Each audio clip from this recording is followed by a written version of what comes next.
Hai semua, balik lagi di channel Dream Space, channel ruang mimpi tempat kita berbagi inspirasi.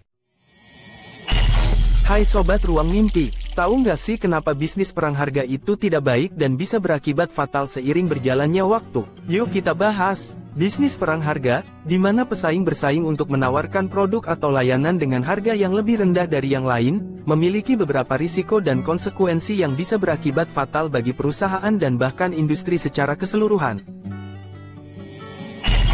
Berikut adalah beberapa alasan mengapa bisnis perang harga dapat berakibat fatal seiring berjalannya waktu. 1. Mengurangi profitabilitas. Bersaing dalam perang harga dapat memaksa perusahaan untuk menurunkan harga produk mereka ke tingkat yang sangat rendah, yang dapat mengurangi profitabilitas mereka. Ini terutama berdampak pada perusahaan dengan margin keuntungan yang sudah tipis. 2. Kualitas produk menurun. Untuk mempertahankan harga yang rendah, perusahaan mungkin terpaksa mengurangi biaya produksi, yang dapat mengarah pada penurunan kualitas produk. Ini bisa merusak reputasi merek mereka dalam jangka panjang. Bagaimana? Mulai terbayang dampaknya buat waktu jangka panjang? Jawab di kolom komentar di bawah. 3. Kehilangan keunggulan bersaing. Fokus hanya pada harga dapat membuat perusahaan kehilangan keunggulan kompetitif yang lain, seperti inovasi produk, pelayanan pelanggan yang baik, atau diferensiasi merek. Ini dapat membuat perusahaan tidak bisa bersaing dalam jangka panjang. 4. Siklus harga yang tidak stabil. Bisnis perang harga dapat menciptakan siklus harga yang tidak stabil dalam industri, yang merugikan semua pemain. Harga yang fluktuatif sulit diprediksi dan merugikan pelanggan. 5. Kehancuran marginal. Dalam perang harga, perusahaan dengan sumber daya finansial yang lebih besar mungkin bisa bertahan lebih lama, sementara yang lebih kecil dapat mengalami kesulitan finansial yang serius dan kehilangan pangsa pasar. Nah, bukannya hal semacam ini sangat serem jika terjadi pada bisnis kita? 6. Kesulitan keluar dari perang harga. Setelah terlibat dalam perang harga, sulit untuk keluar darinya tanpa kehilangan banyak pelanggan yang telah terbiasa dengan harga rendah. Yuk kita lanjut. Nomor 7. Kehilangan inovasi. Fokus pada harga seringkali menghambat kemampuan perusahaan untuk berinvestasi dalam penelitian dan pengembangan produk baru atau meningkatkan layanan pelanggan. 8. Kesulitan membangun merek. Perang harga dapat membuat perusahaan sulit untuk membangun citra merek yang kuat dan membedakan diri dari pesaing. Gimana kesimpulan sobat setelah mendengarkan 8 poin dampak buruk yang berakibat fatal dari perang harga? Tulis di kolom komentar di bawah ya. Jadi, meskipun bisnis perang harga mungkin tampak menarik dalam jangka pendek karena harga yang lebih rendah, ada banyak risiko jangka panjang yang dapat merugikan perusahaan dan industri secara keseluruhan.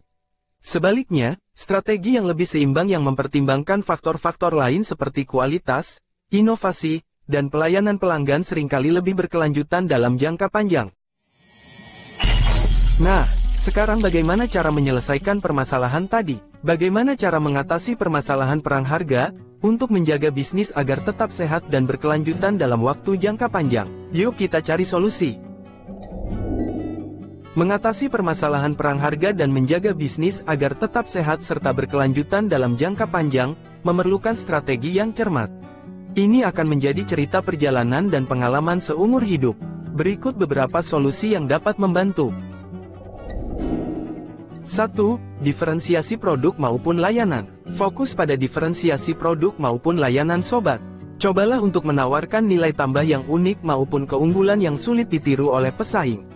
Ini dapat mencakup kualitas produk yang lebih tinggi, fitur tambahan, pelayanan pelanggan yang lebih baik, atau pengalaman pelanggan yang unik. 2. Segmentasi pasar. Identifikasi segmen pasar yang berharga dan fokuskan upaya sobat pada mereka. Ini memungkinkan sobat untuk menargetkan pelanggan yang lebih mungkin menghargai nilai tambah yang sobat tawarkan, daripada hanya fokus pada harga. Nah, gimana sekarang? Mulai kebayangkan apa yang harus dilakukan?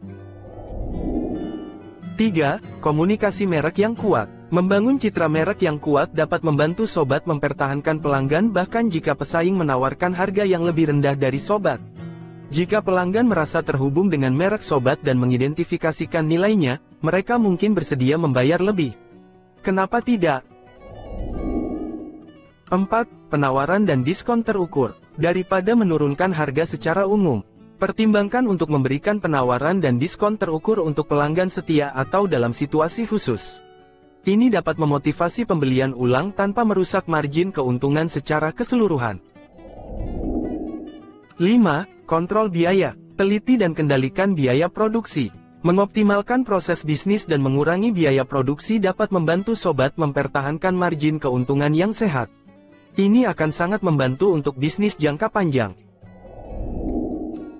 Yuk kita lanjut bahas nomor 6, inovasi produk atau layanan. Teruslah berinovasi, perbarui produk atau layanan sobat secara berkala untuk menjawab kebutuhan dan keinginan pelanggan yang berubah. Inovasi dapat membantu sobat mempertahankan daya tarik pelanggan. 7. Pembelian dalam volume besar. Jika mungkin, pertimbangkan untuk membeli bahan atau produk dalam jumlah volume besar untuk memperoleh diskon lebih banyak dari pemasok. Ini dapat membantu sobat mengurangi biaya produksi. 8. Pengembangan kemitraan. Pertimbangkan untuk mengembangkan kemitraan dengan pemasok atau pelanggan untuk menciptakan hubungan yang saling menguntungkan. Ini dapat membantu sobat memperoleh akses ke sumber daya atau pelanggan baru. Apakah sejauh ini sudah mulai kebuka wawasan baru sobat dalam berbisnis? Tulis di kolom komentar di bawah. 9. Edukasi pelanggan. Jelaskan kepada pelanggan mengapa produk atau layanan sobat memberikan nilai tambah yang lebih tinggi. Melalui pendekatan pendidikan, sobat dapat membantu pelanggan memahami mengapa harga yang lebih tinggi, sepadan dengan manfaat yang diberikan. 10. Pantau dan tanggapi pesaing. Terus pantau tindakan pesaing dan tanggapi dengan bijaksana. Jangan terjebak dalam perang harga, tetapi pertimbangkan langkah sobat sesuai dengan strategi sobat yang lebih luas. Kunci untuk mengatasi perang harga adalah fokus pada nilai tambah, diferensiasi dan pelayanan pelanggan yang unggul. Dengan strategi yang tepat, sobat dapat menjaga bisnis sobat tetap sehat dan berkelanjutan dalam jangka panjang, tanpa harus terlibat dalam perlombaan harga yang merugikan. Nah, itu tadi dampak buruk dan solusi dari perang harga yang bisa berakibat fatal jika tidak segera diatasi. Semoga videonya bermanfaat dan sampai jumpa lagi. Ngomong-ngomong jangan lupa klik suka jika kalian suka video ini dan share juga ke teman kalian. Cukup sekian dulu, semoga bermanfaat dan sampai jumpa lagi.